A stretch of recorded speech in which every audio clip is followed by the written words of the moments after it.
tarde, pessoal. Para quem ainda não me conhece, não viu os outros vídeos, eu sou o Celso, estou aqui na Estilo 5.0 para falar das minhas paixões relacionadas a entretenimento, filmes, séries, documentários, livros. Nos outros dois primeiros vídeos eu falei sobre séries e filmes. Se vocês não viram, por favor, clica lá, dá uma olhada, me dá um feedback.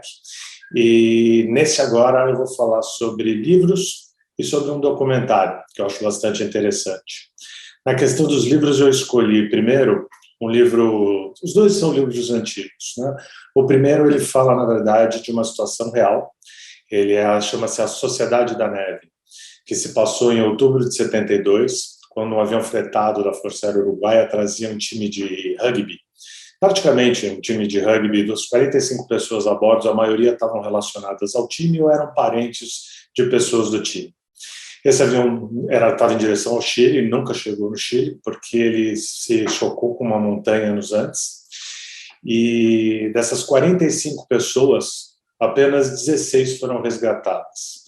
Não estraguei o livro, não contei o final do livro, porque o mais interessante é você ver como que essas pessoas que sobreviveram à queda viveram por 72 dias, se abrigando na fuselagem de um avião, em temperaturas extremas, a menos de 30 graus, a menos 30 até, sem roupas adequadas, sem comida suficiente para esses 72 dias, e passando até por situações de avalanches, ficando soterrados por mais de um dia debaixo da neve.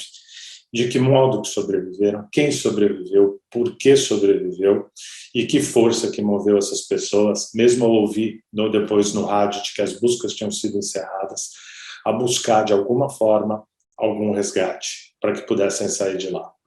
Então, dá uma olhada, veja o livro que é bem interessante. Ficou com preguiça? Não quer ler o livro? Tudo bem, entra na Amazon, você vai ter A Sociedade da Neve, o filme, mas vai perder vários detalhes, várias partes muito interessantes, que o livro a gente sabe que tem muito mais assim, condições e enriquece muito mais o que foi aquela situação e que vários dos sobreviventes contribuíram para que a gente pudesse ouvir o que se passou lá e cada um formar a sua opinião.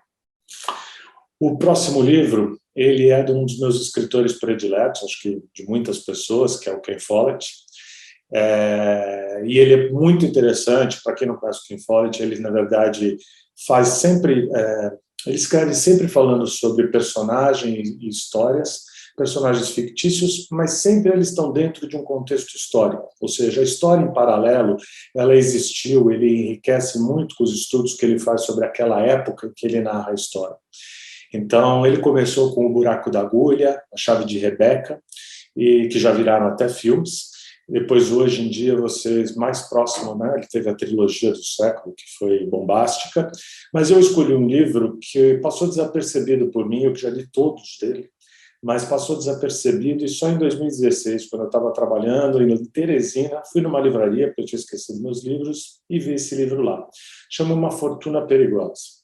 Uma Fortuna Perigosa se passa na época vitoriana, e ele vai narrar com detalhes toda a questão de nascimento da estruturação bancária na Inglaterra, como se deu o seu crescimento, os problemas que ocasionaram, as crises econômicas que também tivemos em relação a isso.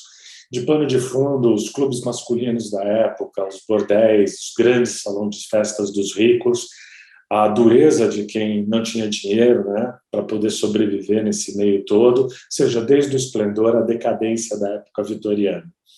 Mas a história começa em 1866, num colégio da elite, né, de Londres, em que um afogamento acontece no final de um ano, né, no final de um ano letivo, e presentes nesse afogamento misterioso estavam Hugh Pilaster e seu primo Edward. Ambos eram futuros herdeiros de uma família de banqueiros, e junto com eles também nesse episódio do afogamento havia o Rick Miranda, que era filho de um grande latifundiário aqui de um país na América do Sul. Anos mais tarde, eles voltam a se encontrar num momento de sucessão dentro da família de banqueiros, em que se envolve muito poder, traição, disputas envolvendo ambas as famílias, Rick Miranda e outros personagens que vão se juntar à trama.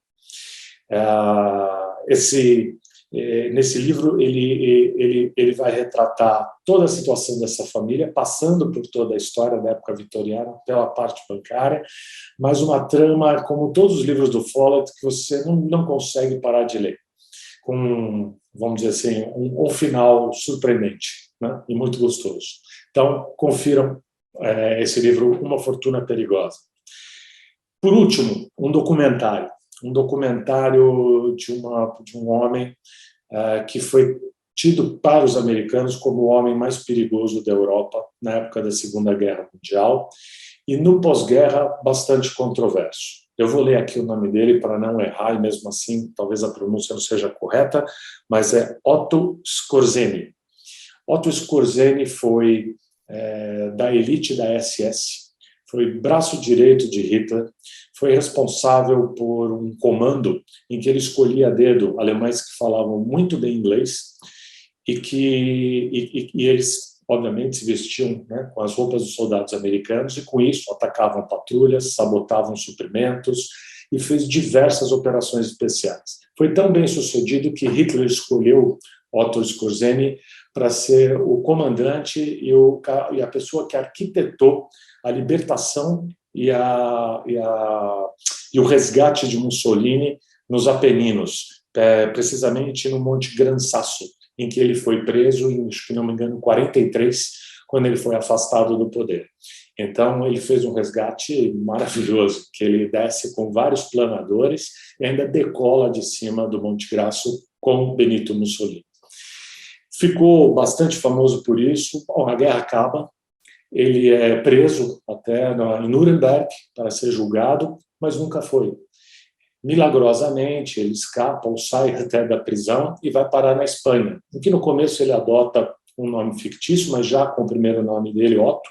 Ele substitui o sobrenome, não me lembro por qual agora, mas logo depois ele passa a usar o sobrenome normal dele. Ele vive na Espanha sem ser incomodado, frequentando a alta classe espanhola, amigo de todos os políticos, foi conselheiro de presidentes, trabalhou, o que dizem, né? Trabalhou fortemente na fuga de nazistas importantes como Eichmann, Mengele, para a América do Sul, criando a rota de fuga, mas ao mesmo tempo trabalhou junto com a CIA em determinadas operações e, pasmem, ajudou até a Mossad em uma operação em que ela necessitou do conhecimento de Otto Skorzeny. Otto Skorzeny passa a sua vida na Espanha, vivendo incólume, e sem ser tocado por ninguém e ajudando desde aqueles em que ele trabalhou em conjunto na Segunda Guerra Mundial, quanto aqueles contra os quais ele lutou. Vale muito a pena ver essa biografia dele, o documentário é muito bem elaborado.